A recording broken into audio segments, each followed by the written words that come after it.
So how do you do the rate of change one in number 10? How do you do that rate of change problem in number 10, Montreal?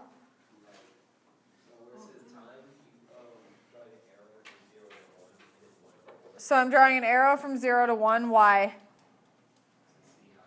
Okay, so how much does it change? That's plus 1.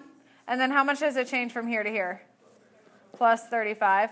And you've got to do that the whole way along, right? So then from 1 to 4 is plus 3. What's 4 to 5? 5 to 8. And 8 to 10. Okay. And then down at the bottom, 35 to 71 is plus 36. 71 to 82 is plus 11. 82 to 199 is 117. And last but not least, 99 to 200 is... Okay, how do you actually write those rates of change? Y over x. So the first one would be what? 35 over 1, because your change is 35 in your y and 1 in your x. So 35 over 1, 36 over 3, 11 over 1, 117 over 3, and last but not least, 1 over 2. Can you reduce any of those? 36 over 3 would reduce to what? 12 over 1, or just 12. All right? I'm not going to mark you wrong on a rate of change problem. If you don't reduce, it's okay if you don't. All right? You just need to know how to do it. So again, if they give it to you as a table, more often than not, this is going to be your x variable, and this will be your y variable. So you need to do what when you do your rate of change? Flip it. You need to flip it, because you're doing change in y over change in x. Remember, delta y over delta x means change in y over change in x. This is just shortcut for change. And if we're talking about a linear function, Angel, go ahead. Why did you not flip the 1 over 2? I did. 1 over 2. So 1 is on the bottom, so it goes on the top, and then 2 is on the top, so it goes on the bottom. Okay. All right, so you always write this one on the top.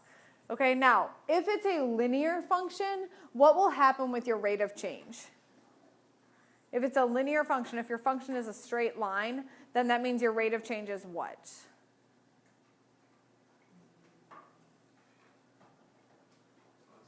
Constant. What do you mean by constant, Braylon? It stays the same. So would you ever have a rate of change like we do here where there's 5 different rates of change? No. If it's a linear function, that rate of change would be the same every single time. And remember, we know that because when we did those x, y tables before, if I wanted to figure out if it was linear, if I had like 1, 2, 3, 4, and 5, 7, 9, 11, how do I figure out if this right here is a linear function? It goes up by the same number, right? So in this one, it's plus 1, plus 1, plus 1, and over here it's plus 2, plus 2, plus 2. So is this a linear function? Yes. Same thing with a rate of change. Is this right here, this example problem, is this a linear function? No, because was our rate of change constant? No, it was all over the place. All right? Which is the greatest rate of change here? Which one of these is the greatest rate of change? 117 over 3. Because that means your time is going up by 3 and your distance is going up by 117. So that would be your greatest rate of change. Okay, we talked on Friday? Is it Friday? Feels like a long time ago. Thursday. We talked on Thursday about slope. Slope being a rate of change. And again, slope means your what over what? Rise over run. So how much you go up versus how much you go over. And what we're going to talk about today is the slope formula. So how do you find the slope of something if you don't have an actual coordinate plane with a graph? Because the way we did it before was we took a coordinate plane and we just counted how much do you go up and then how much do you go over. But sometimes you end up with really large points and you don't want to have to do that. So to figure out slope, and when you're just given 2 points, this is the slope formula right here. What does this represent? Y2. What does that mean? Does that mean y to the second power? No. What does y2 mean? Just your second y. All right? And your y1 is your first y. And your x2, x1, same thing. So all that means is, again, we said delta y over delta x This formula just means that. It is the y2 minus the y1 gives you your change in y's. X2 minus x1 is your change in x's. That's where the slope formula comes from. Change in y's over change in x's. So if I'm given these 2 points right here, how would I do that using the slope formula? Brendan? So first you put y2, and you sub, which is 7. Where's my y2? 7 is y2. Could this one be y2, the negative 4? It could be. If this is your y2, if the 7 is the y2, what does that make the 8? X2. All right, so it doesn't matter which one you pick for your y2, as long as your y2 and your x2 are in the same coordinate. All right, so if this is y2, then that makes this one y, and this one. Okay, so plug that into the formula. What would that look like? What would go on top? 7 minus negative 4. And then on the bottom, 8 minus, okay, 7 minus negative 4, what happens here? This becomes a plus. So what's 7 plus 4? 11. And what's 8 minus 3? 5. So what's my slope? 11 over 5. Which means how much do I go up? And how much do I go over? Do I go 5 to the right or the left? Right. 5 to the right, how come? Because it's positive. Do I go 11 up or down? Up, because it's positive. Good. Okay, so do you have to graph it to find the slope? No, you can use the slope formula. What do you think the biggest mistake people make when they're doing the slope formula is? What do you think, Montreal? Yeah, getting your little numbers near the variables confused. So using like a y2 and an x2 or a y1 and an x1 instead in the wrong spots. A lot of times people also put your x's on top and your y's on the bottom. So you just got to remember that your y's have to go on top, your x's have to go on the bottom. Because remember, your y-axis is the one that goes what? Up and down. And you want rise on the top and then your run on the bottom. Okay, go ahead and try this one. Try this one at your seats.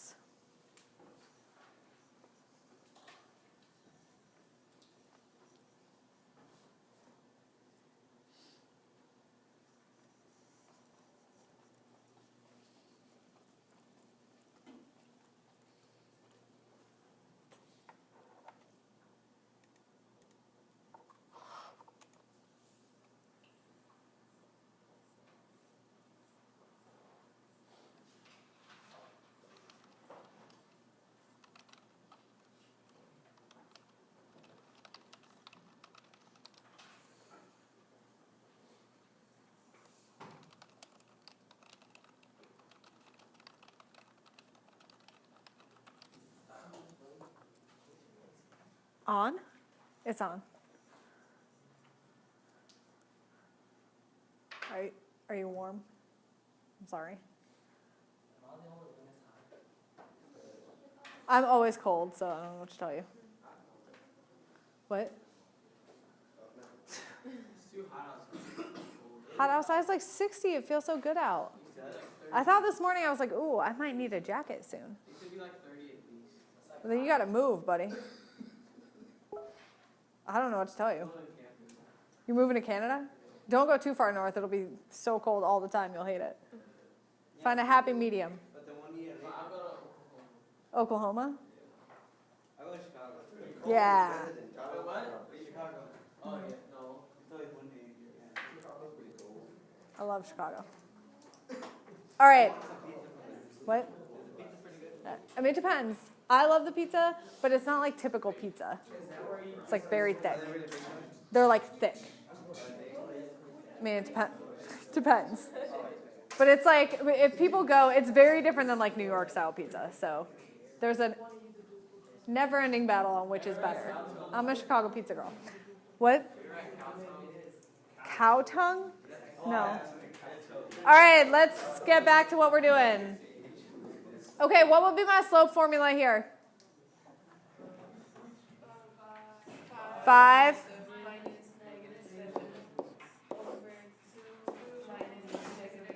Okay, did anybody use a different x and y1? Did anybody do the other one? Well, let's do the other one just for fun. All right, so if I did it the other way around, it would be negative 7 minus 5 and negative 4 minus 2. All right, what's 5 minus negative 7? This becomes a plus. This becomes a plus. So this gives us 12 over 6, which reduces to 2 over 1. All right, I want to keep it as a fraction because I want to keep the slope 2 over 1, but you could also just write it as 2. I don't care. Either one is correct. All right, I tend to keep it as a fraction, so if I'm graphing it, I know what I'm talking about. What about down here? Negative 7 minus 5 gives me what? Negative 12.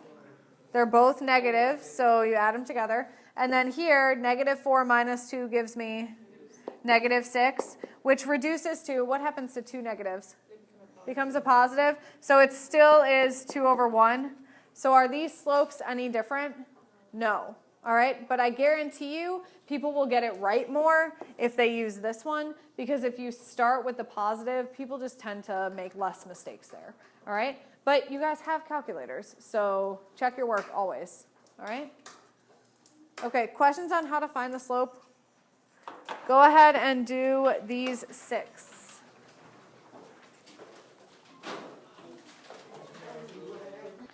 If you made a mistake on these, how did you do it? If you made a mistake, how did you do it? Alejandra? Yeah, sometimes with a minus negative sign, that gets confusing. All right, what other mistakes? Did anybody make any other mistakes? Montreal? Didn't put 0. Is it important to put 0 in the denominator? Yeah, you have to put it. If it's 0 in the denominator, what does that mean? It's undefined, which means what kind of line is that? Vertical line. Very good, vertical line. If it's a 0 in the numerator, what does that mean? It's 0, which means it's what kind of line? Horizontal line. Good, a horizontal line. Okay. All right, what would you do if I gave you this, finding slope from a graph? What would you do here? You've got a couple different options. Either way, no matter what you decide to do, you have to identify some points, right? When you're identifying points on a graph, which ones do you pick? Like, do I want to pick this point right here? No. Why not? Because it's not on the X somewhere. It's not on any type of whole number, right? So I don't want it on any type of spot in between whole numbers, because then I'm adding fractions into the mix, and even though we don't need to be afraid of fractions, you don't need to bring fractions into it if you don't have to, right? So what points could I pick? Is there any points on here that make sense to pick? What about this one right here? Why would I pick that one? Yeah, it's on some lines, right? So I want to pick 2 points that are on some lines. So that one and then this one probably make the most sense. Now from here, I can go about finding the slope one of 2 ways. I can do it how we did on Thursday. If I want to do it the way we did on Thursday, what would I do to find the slope? Just count, rise over run, right? So I go from rising over running, and if I want to go first, I go from left to right. So am I going to go up or down from this point? I'm going to go down 1, 2, 3, 4, 5, 6, 7, 8. So is that a positive or a negative 8? Negative 8. And then I go over how many? 5. So my slope is negative 8 over positive 5 because I'm going to the right. If I don't want to count, or if I'm worried I might make mistakes, I can use the slope formula. What coordinate is this? This would be negative 1, positive 4, and then this would be 4, negative 4. And then I can use the slope formula, and I can do this just to confirm that I'm right. So I do negative 4 minus 4 over 4 minus negative 1. Negative 4 gives me a what? Negative 8. And then on the bottom, 4 minus negative 1 gives me 5. So either way you do it, do you get the same slope? Yes. All right, what do you think is easier? Counting? All right, does anyone like the slope formula better than counting? Why might you want to use the slope formula instead of counting? George? Yeah, what if it's way bigger? Do you want to be stuck drawing a coordinate plane if you have to do like negative 32 and positive 6? Probably not. Brendan? And sometimes the dots Yeah. Sometimes the dots, it's a lot harder to find if they're not on exact spots. Plus, if you have a calculator, the slope formula is pretty simple, right? Okay, so go ahead and do these 4. If you need to come up to the board to look at them to figure out where the points are, that's fine.